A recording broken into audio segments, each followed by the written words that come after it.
In the late 1970s, a scientist drags her body through the jungles of Zaire. She's been trying to study and understand a plant known as triffid, which is quite dangerous. The woman can't escape their fury and dies in the jungle, but she manages to warn her son so he can get away. 30 years later in 2009, the triffids are being kept in labs away from cities to be used for their oil, which is an alternative to fossil fuel and has put an end to global warming. Oil companies are keeping citizens in the dark about this because of how dangerous these plants are, not only because they can feed on people, but also because they have venomous branches that can blind a person. All labs keep extra security measures not to leave any triffid unattended, and when scientists have to come closer for studies, they wear a protection and come with a guard that keeps the vines back with tasers. One of these many scientists is Bill, the son of the woman that died in the jungle. He wants to finish his mother's work because he also believes triffids are smarter than they look and the noises they make are actually communication, so he keeps plenty of recordings of them. He also suffers from constant nightmares that showed him blurry memories of the night his mother died and included weird images of natives from the jungle approaching him with a mask.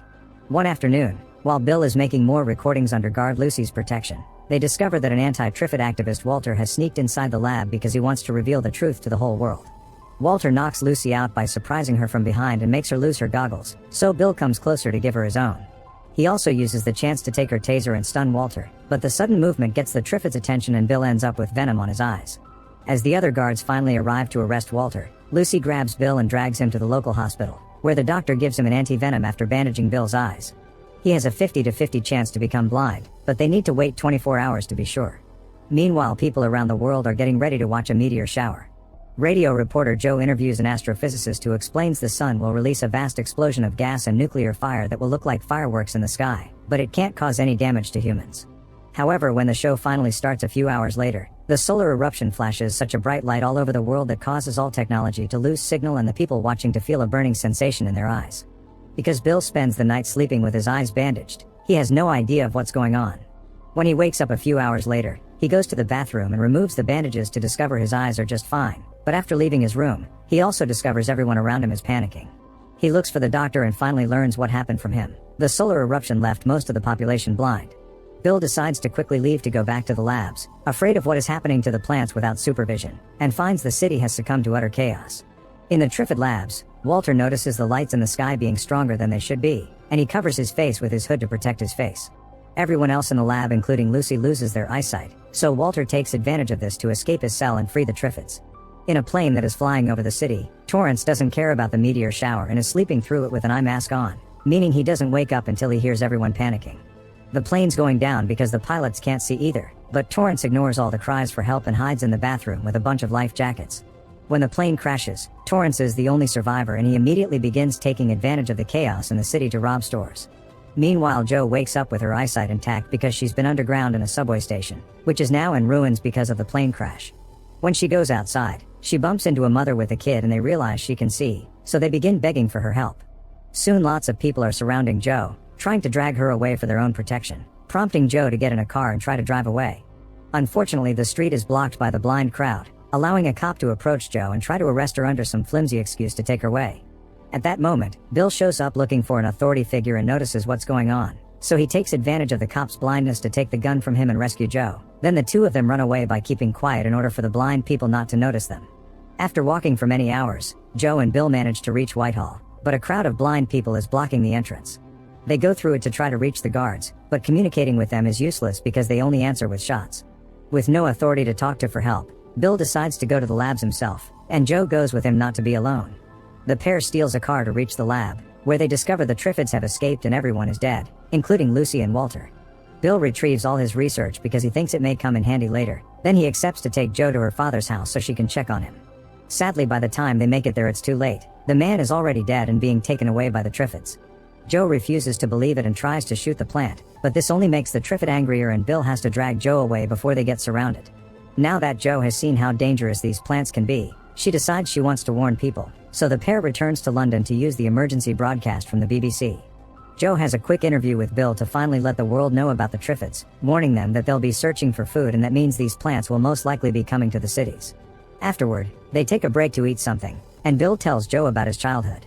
His father, Dr. Mason, was the one that discovered that genetically modifying the Triffids could give them the solution to the energy crisis, but his mother hadn't agreed with his work. She obviously died that day in the jungle, but Bill hasn't seen his father since. Meanwhile, Torrance sneaks into the Prime Minister's home only to find his now blind secretary Hilda. He spends the night there, and in the morning, Hilda plays for Torrance the emergency broadcast, which confirms there aren't any authorities left. Torrance wants to take advantage of this to take power for himself, and he leaves while dragging Hilda with him. Sometime later, Bill sees flares signals coming from across the city, which must indicate a group of people that can see must have formed a community and is letting others know where to find them. On their way there, they come across Torrance, who is taking weapons from a military van that was attacked by a Triffid. He offers to team up because supposedly he's alone when actually Hilda is in the car, but Joe and Bill turn him down. Moments later, they make it to the building that sent the flares and discover they don't allow blind people to enter. Joe and Bill are allowed inside and received by some employees of the Home Office, who explain they have their own generator here. Bill warns them about the Triffids, but since the plants are easy to avoid if you can see, the community leaders would rather concentrate on gathering supplies and finding a place where they can escape to. They have no intention of bringing the blind with them because they can't be taken care of, which Joe considers to be completely immoral and makes her not want to work with them. Bill's trying to leave to find his father and work on a way to stop the Triffids, but he isn't sure it's a good idea for Joe to come with him. In the meantime, Major Coker is leading a group of sighted people to help the blind that are being ignored by Home Office. Torrance finds them and joins the group pretending he wants to help too, buying his way in by sharing all the weapons he's gathered. Coker and his men don't waste time and enter the building through the parking lot, knocking everyone out with tear gas and smoke grenades. Everyone that can see is taken away, including Bill and Joe. Moments later, Coker handcuffs every sighted person to a blind one for survival. Bill ends up with an old mechanic and Joe ends up with Hilda. Bill thinks Coker's heart is in the right place, but it was dumb of him to ignore the Triffid threat just because they're armed. Next, the group is taken to London to search for supplies. The first few houses they search are empty, and when they stop to take a break, Torrance lies and tells Joe that Coker would love for her to start a new broadcast to gather people for their cause, but she turns him down, not approving of these methods. Afterward, the group finds a supermarket warehouse with plenty of food for them to take. It's easy for them to get inside, but that's because the guards are already dead. The Triffids got there first. Joe is grabbed by one of them, and Bill manages to save her by using a lighter and a spray to light the plant on fire. Unfortunately, they still lose a few people in the other corridors, including Hilda, because the guard Torrance had assigned runs away like a coward. Coker finally takes the Triffids seriously and uncuffs the people left, thus when Torrance arrives, Coker demands to have more weapons to fight the Triffids and Bill as his right hand. Torrance obviously doesn't like it, but for now he accepts to play along. When they return to London, Joe sees Coker's change of mind and accepts to do a broadcast to help before she leaves with Bill to look for his father. Torrance doesn't want her to leave, so he asks her to do a broadcast right now without any planning, and immediately people all over the city come to them to join their cause. While Joe is busy, Torrance sends his men to kidnap Bill and Coker and take them to the forest to make it look like they were attacked by Triffids while Torrance takes over the leadership of the group. After the broadcast is over, Torrance tells Joe that Bill died during an attack, giving her the things his men took from Bill's jacket as proof of his story. Meanwhile in the forest, Torrance's men make noise to get the Triffids' attention, but the plants get to them faster than expected and kill them all. With the Triffids busy attacking the soldiers, Bill and Coker get to escape and gain control of the truck, although Coker's eyes get sprayed with venom on their way out and Bill loses his tape recorder when he uses it to distract the Triffids with their own noises. When eventually the truck runs out of gas, the pair begins looking for shelter on foot. The next day in London, Joe continues to make broadcasts to call people over from all over the country, and Torrance asks Joe out for dinner, saying they still need a happy moment in dark times, but Joe turns him down. Later, Joe notices people are building a wall around the area to keep the Triffids out and is starting to get suspicious of how much attention everyone pays to Torrance's orders when this should be Coker's operation. Since Coker hasn't been around for a while, Joe approaches a young fighter named Troy to ask if Bill really is dead, and Troy admits they don't have proof, just the tape recorder one of their men brought back from the forest. Furious, Joe sneaks into Torrance's office and recovers the recorder to put it safely away with the other Bill's things. Back to Bill and Coker, they finally come across a church where a religious group takes them in and helps them with their wounds. This group is led by Mother Dorrant, who doesn't turn any refugees down and explains that the building is safe from Triffids. Bill finds this suspicious because it doesn't fit Triffid behavior, but Dorrant promises this is the protection of God. Coker decides to stay with this community, but Bill leaves the church to continue looking for his father.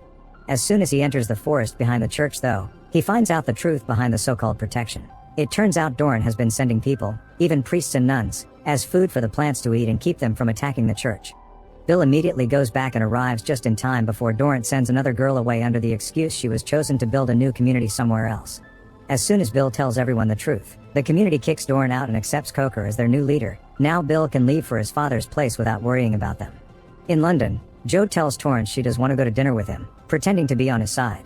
Later in the evening, while Torrance is getting ready for the date, Joe makes one last broadcast telling people not to come because Torrance will want them to die for him. Obviously this angers Torrance and makes him send his men after her, but Jo is already on the run with all of Bill's things in her pocket. Troy does see her hiding, but instead of snitching, he lets her get away. It's quite difficult to run through the city while dodging all the Triffids, but eventually Jo manages to find a working car and drive out of London safely. She remembers the place Bill grew up in from when he shared his story and takes the car in that direction, only to end up accidentally crashing and having to continue on foot. When she enters the forest, a truck shows up ahead of her, and no matter how fast she runs, the driver comes after her and captures her. In the meantime, Bill arrives at a town that has been abandoned after a Triffid attack. He almost gets shot by the only two survivors, who turn out to be two very young sisters called Susan and Imogen. Susan is very wary of him, but Imogen is desperate for the company of an adult and accepts to give Bill the family car as long as he accepts to take them with him. After driving a couple of hours, they come across another vehicle and the driver turns out to be Bill's father, Dr. Mason. The reunion's far from warm, but Dr. Mason doesn't hesitate to bring Bill and the girls with him to his house, which is fenced with electrocuted wires. Inside, Bill finds Jo, because it had been Dr. Mason who found her in the woods. After Jo gives Bill back all his things, the two of them finally kiss and spend the night together. Sometime later, Bill joins his father at the lab, where he's already preparing a new plan. He thinks that to stop the Triffids, they must create a new type of it that sterilizes instead of fertilizes. If they spread this new type of Triffid around, then they'll make all the others infertile and eventually the race will die out. Dr. Mason already has a female Triffid he's been working on, but to finish the experiment, he needs the pollen from a male Triffid, so Bill promises to find one. Meanwhile, Susan and Imogen are practicing target shooting and Susan gets incredibly frustrated with Imogen because she's already referring to Jo and Bill as mom and dad. Once he's properly armed, Bill drives all the way to the labs to see if at least there's one male Triffid in the area. Once again, he uses his tape recorder to play Triffid noises, but the first one to show up is Susan, who hid in the car and came along to keep an eye on him.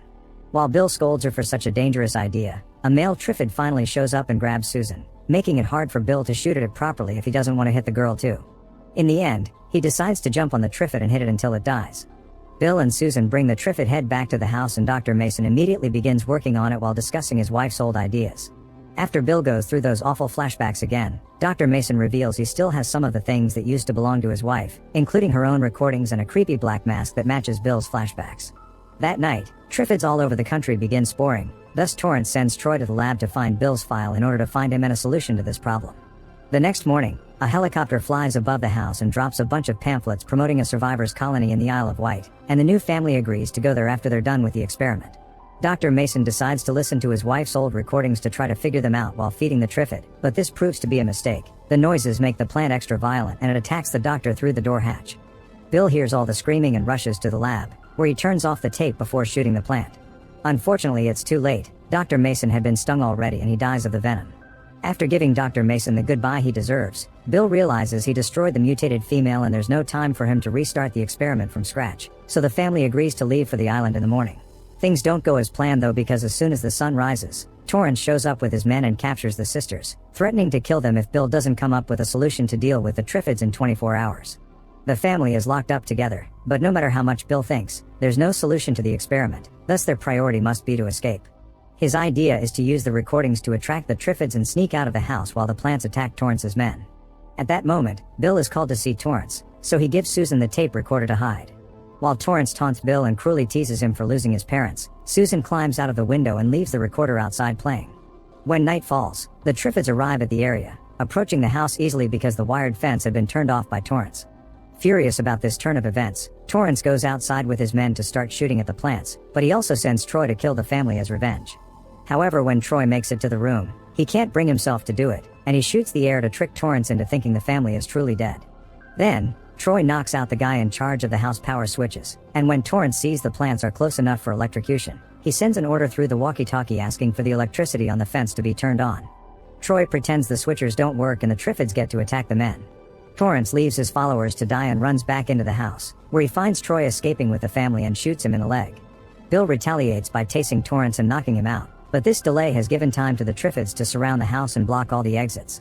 Hearing all the men dying triggers Bill's flashbacks and he finally remembers what the mask is for. If you pour venom into your eyes while wearing the mask, the liquid won't hurt you but it will make the plants think you're one of them. They had done that to him as a kid and that's why he got to escape while his mother couldn't. Using a Triffid branch that got broken during the fight, Bill puts the whole group through the process, and when they go outside they confirm it works. None of the plants dares to attack them. At that moment, Torrance wakes up and tries to go after them, but as soon as he comes out, the Triffids jump on him to eat him while Bill and the others run away. Sometime later, Bill, Joe, Troy, and the sisters are on a boat, making their way to the island of survivors and hoping to find enough resources to finish the experiment that will allow them to destroy the Triffids for good.